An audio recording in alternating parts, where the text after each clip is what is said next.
Bonjour et bienvenue sur Élancel TV, l'émission qui vous met en mode entrepreneur. Aujourd'hui, on parle de carte d'affaires et c'est tout de suite après l'intro.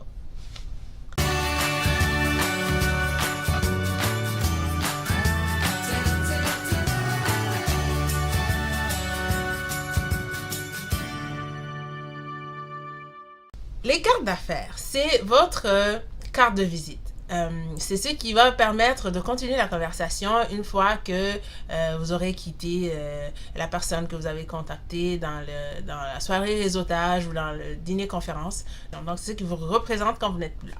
Je vais partager avec vous d'abord les règles d'or sur les cartes d'affaires. La première règle d'or, c'est payer. Payez vos cartes d'affaires. Sérieux, ne choisissez pas l'option gratuite qui souvent va avoir des informations que vous ne voulez pas. Donc, n'envoyez pas le bon message.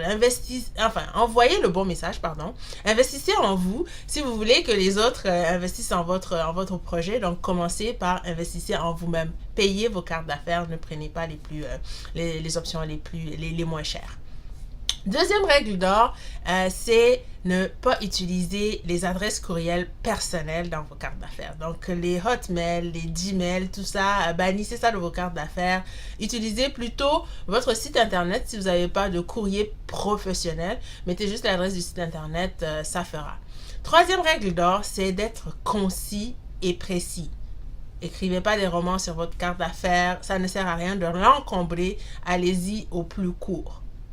Donc, voilà pour les règles d'or. Maintenant, pour un entrepreneur, pour quelqu'un qui se lance en affaires, il est conseillé d'avoir deux cartes d'affaires. Une première qui est orientée client et une deuxième qui est orientée partenaire, donc investisseur et associé. La première orientée client, carte d'affaires au recto, vous voulez avoir trois choses.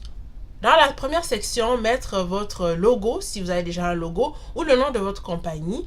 Dans la deuxième section, vous voulez mettre votre slogan, si vous l'avez déjà, ou en tout cas une phrase qui va accrocher, qui va contenir les mots-clés. Par exemple, pour Stu Eco, ça serait mijoter internationaux, votre meilleure réponse au mal du pays, par exemple, dans la deuxième section du recto. Et en troisième section, vous voulez mettre un appel à l'action.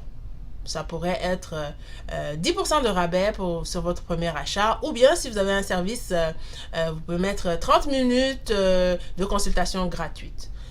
Ça, c'est pour votre recto. Maintenant, au verso, là, vous voulez jouer avec les couleurs. Vous voulez vous différencier. Votre carte d'affaires doit se différencier aussi.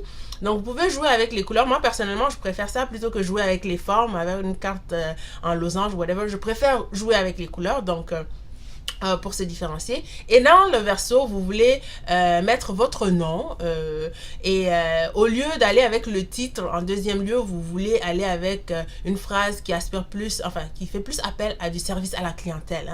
Vous vous adressez à un client, donc comment vous pouvez l'aider, s'il a des questions. Donc, une phrase du genre au lieu d'un titre.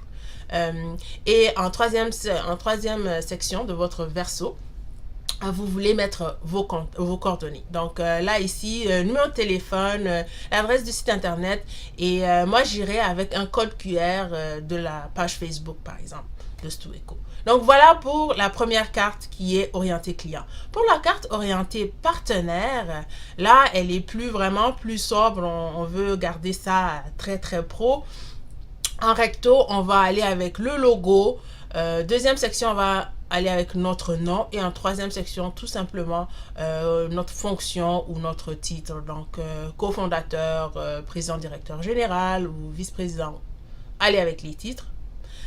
Et dans le verso, on veut mettre une phrase qui résume plus ou moins ce qu'on fait. Donc, ça peut par exemple être nous combattons le mal du pays par la thérapie culinaire, par exemple pour Stu Eco. Et après ça, les coordonnées.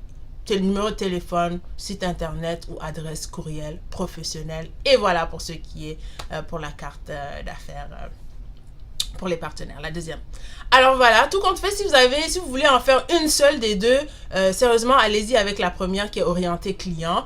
Et un autre conseil pour finir, c'est n'imprimez pas 1000 unités, par exemple. Quand on y va, on est tenté, on se dit, ça va coûter moins cher à long terme d'y aller avec une grosse quantité. Non, quand vous commencez sérieusement, donnez-vous une chance. Allez avec la plus petite quantité, écoulez-la, puis au fait, il y a de fortes chances que les choses évoluent et changent, donc que vous vouliez changer un mot ou quelque chose sur votre carte d'affaires. Donc, c'est mieux d'avoir une plus petite quantité et vous allez pouvoir vous ajuster avec le temps.